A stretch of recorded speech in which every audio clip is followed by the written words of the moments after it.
July 17th, 1944, 10:18 p.m. The night sky over Northern California splits open. A flash of white light, brighter than 1,000 suns, turns night into day across the San Francisco Bay Area. Windows shatter in San Francisco, 48 miles away. The ground heaves. People as far as Boulder City, Nevada, 430 miles distant, feel the earth shake beneath their feet. At the Port Chicago Naval Magazine, 2 ships simply cease to exist. 320 men die instantly. Most of them are black sailors. Teenagers, many of them. Boys who joined the Navy to serve their country, only to find themselves assigned to the most dangerous job in the entire U.S. military. A job their white officers refused to do. A job they were never properly trained for. A job that would kill them. But here's what makes this story one of the darkest chapters in American military history. The explosion wasn't the worst of it. What came after, what the United States Navy did to the survivors, was somehow even more unconscionable. Because when these men, traumatized and terrified, asked for basic safety measures before returning to the same deadly work that had just killed their friends, the Navy didn't listen. Instead, it charged them with mutiny. 50 men. The largest mass mutiny trial in U.S. naval history. Convicted and sentenced to 15 years of hard labor. Not for cowardice. Not for refusing to serve. But for asking, begging, not to be killed by their own country's negligence. This is the story of the Port Chicago 50, and it's time you knew what your government did to them. Let's go back to understand how we got here. It's 1942. America has just entered World War II. The Pacific Theater is exploding into full-scale war, and the U.S. military has a problem. They need ammunition. Mountains of it. Bombs, shells, depth charges, torpedoes, everything the Navy needs to take the fight to Imperial Japan across thousands of miles of ocean. And they need it moved. Fast. Enter Port Chicago. It's a small town in Contra Costa County, about 30 miles northeast of San Francisco, sitting on the southern shore of Suisun Bay. The location is perfect. Deep water access, rail connections, close enough to supply the Pacific Fleet, but far enough from major population centers that if something goes wrong, well, fewer people die. That's not speculation. That's literally why they chose it. Construction begins in February 1942. By late that year, the Port Chicago Naval Magazine is operational. It's a massive facility. 640 acres of rail sidings, cranes, and 2 long piers stretching out into the bay where cargo ships can dock. The mission is simple. Take ammunition arriving by rail from depots across the country and load it onto ships bound for the Pacific. But there's a problem. Actually, several problems. And they all stem from the same ugly reality that infected every corner of 1940s America. Segregation. The Navy in 1942 is deeply, systematically racist. Black sailors are barred from most naval positions. They can't be officers. They can't serve on combat ships except as cooks or stewards. The Navy's official policy, enforced since 1922, restricts black enlisted men to the steward's branch, serving food, cleaning, doing laundry for white officers. But the war is demanding more manpower than this racist system can provide. The Navy needs bodies. So in 1942, they finally opened general service to black recruits. But here's the catch. Even in general service, black sailors are still segregated, still assigned to the most menial and dangerous work. At Port Chicago, that means one thing: ammunition loading. By 1944, The Port Chicago Naval Magazine is staffed almost entirely by black enlisted men doing the actual labor, about 1,400 of them. They work in divisions of about 100 men each. Their officers? All white. Every single one. And here's where it gets insane. None of these men, neither the black enlisted sailors nor their white officers, receive any formal training in handling explosives. Read that again. The United States Navy is taking teenagers, most of whom have never seen a bomb in their lives, and telling them to load thousands of tons of high explosives onto ships, without training, without safety protocols, without any of the procedures that would later become standard for handling munitions. Why? Because the Navy is in a hurry. There's a war on. The Pacific Theater is consuming ammunition at a staggering rate. Port Chicago is loading an average of 10,000 tons of explosives per month. Ships arrive. They load them as fast as possible. Ships leave. Speed is everything. Efficiency is everything. Safety? That's not even in the top 10 priorities. The work is brutal. Divisions work around the clock in 8-hour shifts. The men haul bombs. 250-pound bombs, 500-pound bombs, some weighing over a ton, from rail cars onto the pier, then into the holds of waiting ships. It's back-breaking labor. Dangerous doesn't begin to describe it. And the white officers turn it into a game. They hold competitions between the divisions. Which crew can load the most tonnage in a shift? Winners get 3-day passes, time off base, maybe some extra liberty. Losers get nothing but shame and pressure to work faster next time. Think about that. These officers are incentivizing speed in loading explosives. They're creating a competitive environment where rushing is rewarded, where taking time to be careful makes you a loser. The men know this is insane. They can see it. Many of them complain. They ask their officers, "Shouldn't we be more careful? Shouldn't there be safety procedures? What if we drop something?" The officer's response? "Stop complaining. Work faster. This is your job. This is what the Navy needs from you." Some men request transfers. They're denied. "You're here to load ammunition," they're told. "That's your duty." And hovering over everything is the unspoken reality that these men understand all too well. They're black sailors in a white man's navy. They have no power, no recourse. The white officers make the rules. The white officers evaluate their performance. The white officers control their futures. So they work. They load bombs. They try to be careful, but the pressure for speed is relentless. Every day they're handling enough explosives to level a city. And every day they're terrified something will go wrong. One sailor later recalls watching men drop a bomb. Just drop it. It doesn't explode, but everyone freezes, hearts pounding, waiting to die. The officers? They yell at the men to get back to work. Another sailor remembers an officer walking across the top of bombs stacked in a ship's hold, showing off, proving he's not afraid.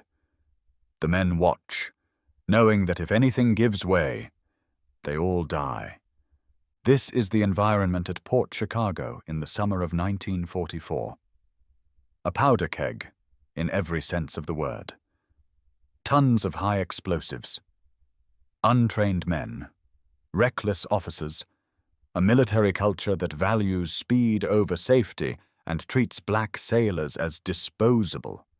It's not a question of whether something will go wrong. It's a question of when. July 17th, 1944. Evening shift. It's a warm night. The kind of California summer evening where the heat lingers even after the sun goes down. At Port Chicago, 2 ships are docked at the pier.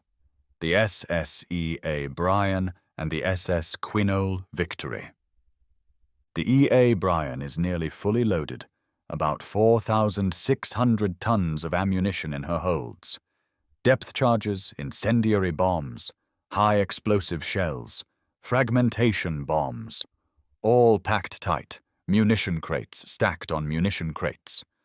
The Quinault Victory has just arrived. She's only partially loaded, about 400 tons so far. But the night is young, and Division 3 is working the pier, about 100 black sailors hauling ammunition from railcars, loading it aboard both ships. On the pier, 16 railcars sit waiting, each one packed with bombs. Do the math. Roughly 5,000 tons of high explosives concentrated in an area smaller than a football field. It's one of the largest concentrations of munitions anywhere on the West Coast. 10:18 p.m. Nobody knows what happens first. A spark, a dropped shell, a defective fuse. The friction of metal on metal, maybe something as simple as static electricity. It doesn't matter. The result is the same. The initial explosion is probably relatively small, maybe a single bomb, maybe a few, but when you're surrounded by thousands of tons of explosives, small doesn't stay small for long. Witnesses in Port Chicago, the town itself about a mile away, later describe seeing a bright flash. Then another, larger one. Then the sound hits, a freight train roar, building, building, building. Then the world ends. The main detonation, when the entire cargo of both ships goes up simultaneously, releases energy equivalent to about 2,000 tons of TNT. For context, that's roughly 1/10 the power of the atomic bomb that will hit Hiroshima. The SSEA Brian doesn't sink. It doesn't burn. It atomizes. The ship literally ceases to exist.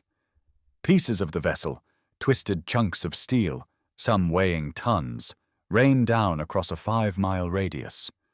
One piece lands in San Francisco Bay, 25 miles away.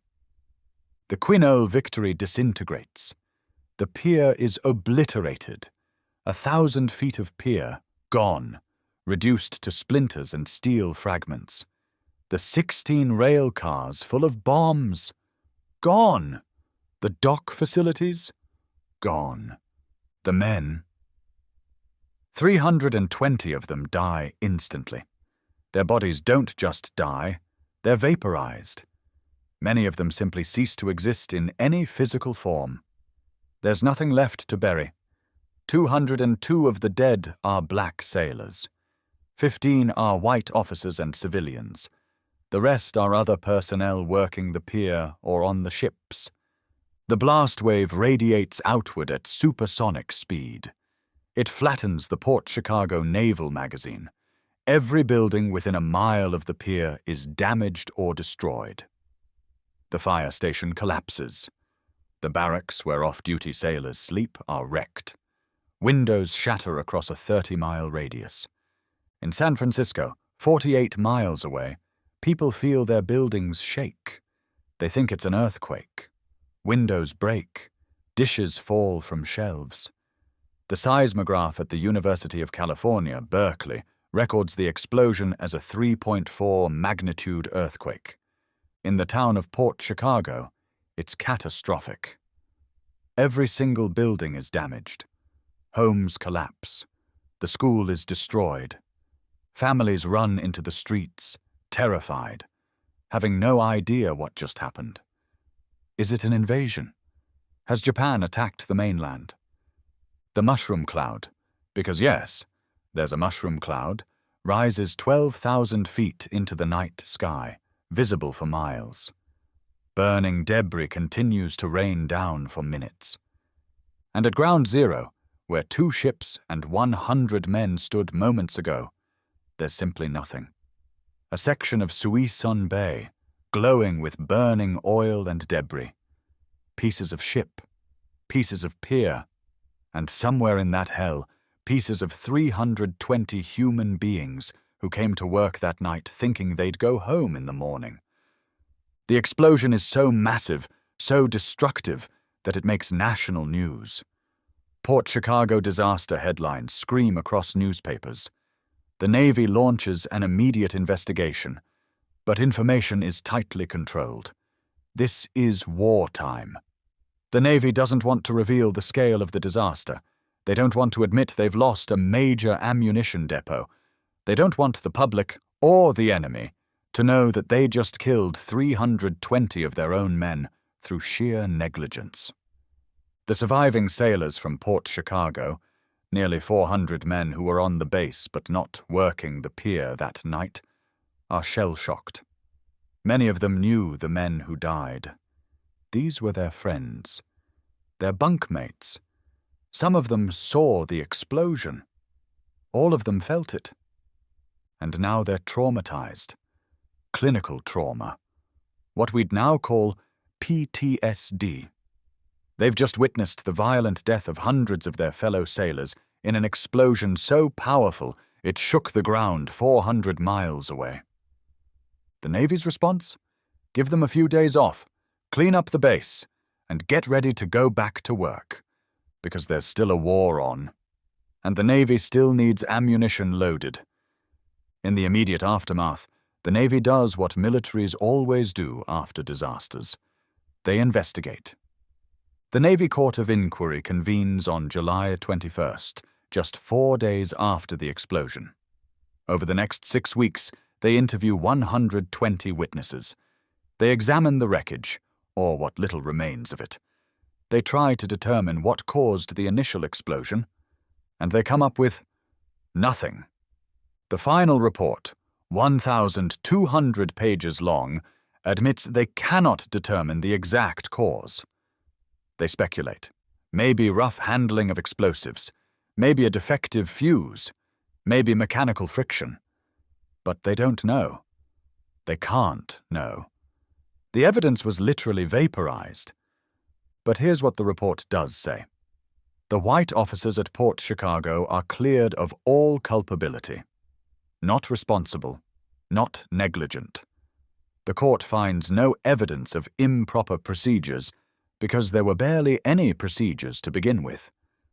The report does note, however, in carefully bureaucratic language, that black sailors might be inherently less capable of handling explosives than white sailors. It implies, without quite stating it directly, that the explosion might have been caused by the incompetence or carelessness of black enlisted men. Read that again. The Navy creates a system where untrained black sailors are forced to load ammunition without proper safety protocols, under pressure to work fast from white officers who turn it into a competition. An explosion happens, and the Navy's conclusion is, maybe black sailors are just naturally worse at this job.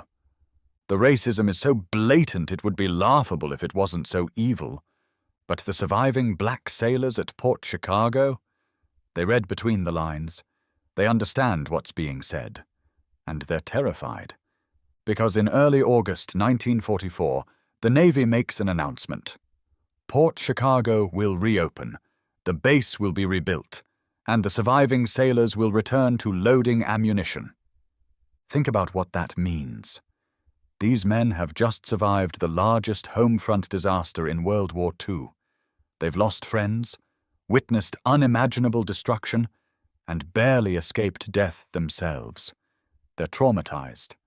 Many of them are having nightmares, panic attacks, what we'd now recognize as classic PTSD symptoms. And the Navy wants to send them right back to doing the exact same job that just killed 320 men. Same conditions, same lack of training, same lack of safety protocols. The Navy hasn't changed anything except rebuilding the pier. On August the 9th, less than a month after the explosion, the surviving divisions of Port Chicago sailors are assembled at the nearby Mare Island Naval Base. They're ordered to form up for transfer.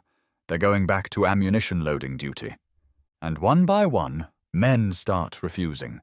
Not refusing to serve, not refusing to fight, refusing to load ammunition. It starts with small groups. Then more men join.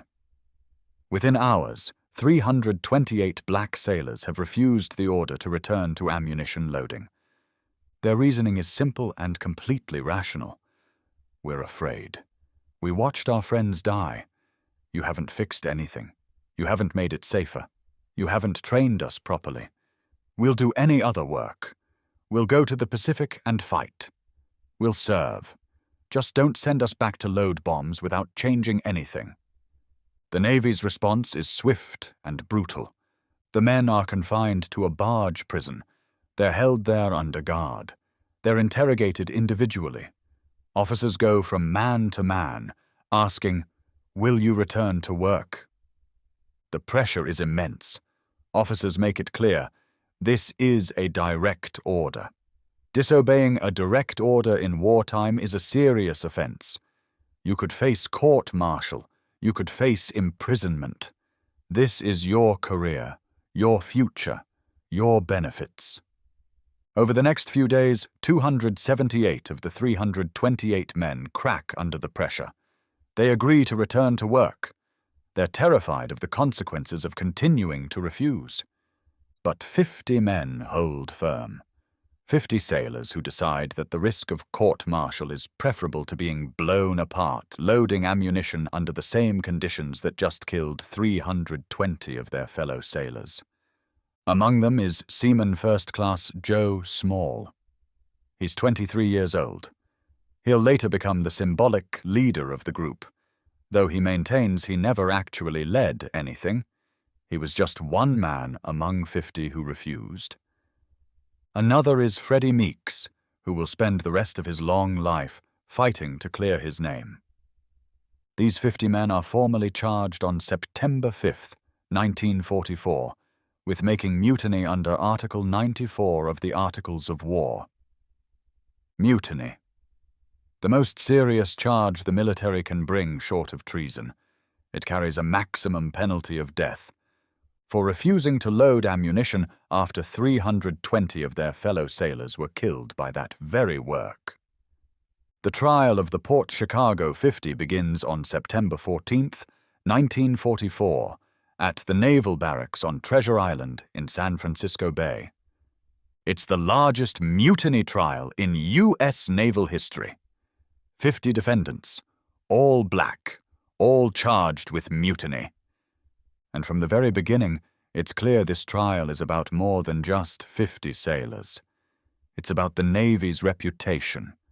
It's about maintaining discipline.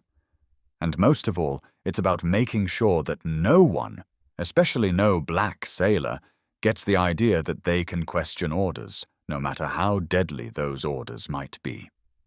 The prosecution's case is straightforward. These men disobeyed a direct order to return to work. Under military law, that's mutiny. The circumstances don't matter. Their fear doesn't matter. An order was given. They refused. That's mutiny. End of story. The defense tries to argue that the men's refusal was reasonable. They were traumatized. They were afraid for their lives. They had watched 320 men die. They requested basic safety measures and were denied. This isn't mutiny. It's self-preservation. But here's the thing about military courts-martial. They're not civilian courts. The judges are military officers. The jury, called a court in military proceedings, consists of 7 naval officers. All of them white. All of them career Navy men who understand that military discipline depends on absolute obedience to orders. The trial lasts 32 days. Witnesses testify. The defendants tell their stories. Joe Small takes the stand. He's articulate, intelligent, and completely honest. He explains, "I made up my mind I would obey any order to return to work except to handle ammunition. I was afraid of it. That's it. That's his defense. I'm afraid of being killed, so I refused." The prosecution pounces. "Afraid? You're a sailor. Sailors don't get to refuse orders because they're afraid. Combat is frightening. War is frightening. If every sailor refused orders they were afraid of, there'd be no military." The defense points out, "But these men aren't refusing to go into combat. They're willing to fight. They just don't want to be killed by negligence in a stateside work detail." The prosecution's response: it doesn't matter. An order is an order. Other defendants testify. Some are better witnesses than others. Many are barely literate. Remember, many of these men are teenagers from poor communities who had limited educational opportunities. They struggle to articulate their defense. And watching all of this, taking notes, sitting in the courtroom, is Thurgood Marshall. You know that name. He's not yet a Supreme Court justice. That's still decades away. In 1944, he's the chief counsel for the NAACP, already building a reputation as one of the most brilliant legal minds in America. He's fighting segregation and discrimination wherever he finds it, and the Port Chicago 50 trial has caught his attention. Marshall doesn't represent the defendants directly. They have military-appointed counsel. But he's there as an observer, and he's taking notes. After the trial, he'll write a scathing report, stating that the defendants are being tried for mutiny solely because of their race and color. He points out the obvious. White sailors are never forced to do this work. White sailors aren't court-martialed for questioning safety. If 50 white sailors had refused under these circumstances, would they face mutiny charges? Or would the Navy find some other solution? The question answers itself. The trial reveals other ugly truths. Evidence comes out about the competitive loading practices, the way officers incentivized speed over safety, evidence about the lack of training, evidence about the dangerous conditions. None of it matters. On October 24, 1944, after deliberating for exactly 80 minutes, the court convicts all 50 defendants of mutiny. 80 minutes to decide the fate of 50 men. That works out to less than 2 minutes per defendant. The sentences vary. Most receive 15 years of hard labor. A few get 8 to 10 years. All receive dishonorable discharges, which means they'll lose all veterans' benefits. Among those convicted, a man with a broken wrist who couldn't have loaded ammunition even if he'd wanted to. 2 men who had been medically excused from loading duty before the explosion. It doesn't matter. They refused the order. They're guilty. The verdict sends shockwaves beyond Port Chicago. The NAACP protests. Eleanor Roosevelt, the First Lady, expresses concern. Civil rights organizations point out the obvious injustice. But the convictions stand. The men are sent to Terminal Island Federal Corrections Institution in Southern California to serve their sentences. 15 years of hard labor for being afraid of being killed. Here's what the Navy didn't expect. The Port Chicago 50 case becomes a national story. The NAACP doesn't let it go. Thurgood Marshall's report circulates widely. Newspapers, particularly black newspapers like the Pittsburgh Courier and the Chicago Defender, cover the story extensively. The injustice is too blatant to ignore. And slowly, the pressure builds. By late 1945, the war is winding down. Japan surrenders in August. The need for breakneck ammunition loading is gone, and the Navy starts to realize they might have a public relations problem. In January 1946, after intense public pressure, the Secretary of the Navy commutes the sentences of the Port Chicago 50. They're released from prison after serving 16 months, though they're not exonerated, just released early. They're given general discharges under honorable conditions, which is better than dishonorable, but still not fully honorable. And they go home. 50 men with their lives disrupted, their reputations tarnished, their benefits limited, carrying the stigma of being convicted mutineers. But let's be clear about what they accomplished. The Port Chicago disaster and the subsequent trial accelerate something that's already in motion: the desegregation of the U.S. military. The injustice is so obvious, the racism so blatant, that it becomes impossible for the military to defend segregation. In July 1948, President Harry Truman signs Executive Order 9981, mandating the desegregation of the armed forces. The Port Chicago case is cited as one of the key examples of why segregation doesn't work, why treating black service members as second-class sailors leads to disasters. So in a sense, the Port Chicago 50 win. Not in court, but in history.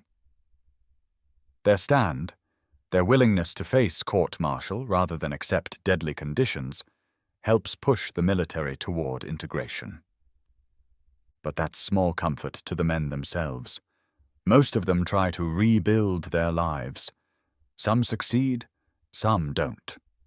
They carry the trauma of that night in July 1944 for the rest of their lives.